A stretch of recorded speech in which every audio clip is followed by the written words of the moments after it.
বিয়ে করেছেন বৈষম্য বিরোধী ছাত্র আন্দোলনের চট্টগ্রামের অন্যতম সমন্বয়ক খান তালাত মাহমুদ রাফি।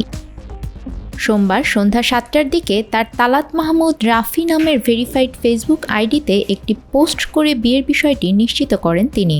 রাফি পোস্টে লেখেন, আলহামদুলিল্লাহ, নতুন যাত্রায় আপনাদের দোয়া একান্ত কাম্য।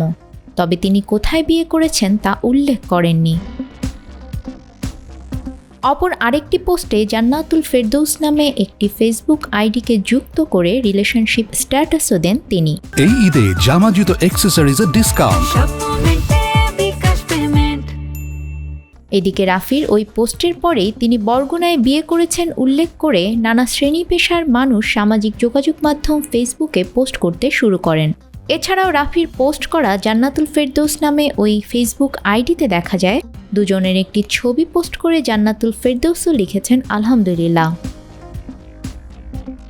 খোঁজ নিয়ে জানা যায় জান্নাতুল ফেরদৌস বরগুনা সদর উপজেলার ৬ নম্বর বুড়িরচর ইউনিয়নের চরকগাছিয়া গাবতলা নামক এলাকার বাসিন্দা মোহাম্মদ জাকির হোসেনের মেয়ে।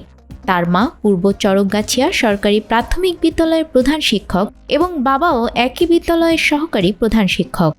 জান্নাতুল ফেরদৌস এবং রাফির বোন বিশ্ববিদ্যালয়ে ভর্তির জন্য ঢাকায় একটি কোচিংয়ে একত্রে পড়াশোনা করতেন। সেখান থেকে পরিচয় সূত্রে উভয় পরিবারের সম্মতিতে রাফি এবং জান্নাতুল ফেরদৌসের বিয়ে সম্পন্ন হয়েছে। জান্নাতুল ফেরদৌসের বাবা বলেন, আমার মেয়ের সঙ্গে রাফির বিয়ে সম্পন্ন হয়েছে। গত মাসের ৮ তারিখ রাফির বাবার সঙ্গে বসে বিয়ের তারিখ ঠিক করা হয়। ঢাকার মোহাম্মদপুর কেন্দ্রীয় মসজিদ সংলগ্ন রাফির বোনের বাসায় বিয়ের আনুষ্ঠানিকতা সম্পন্ন করা হয়েছে।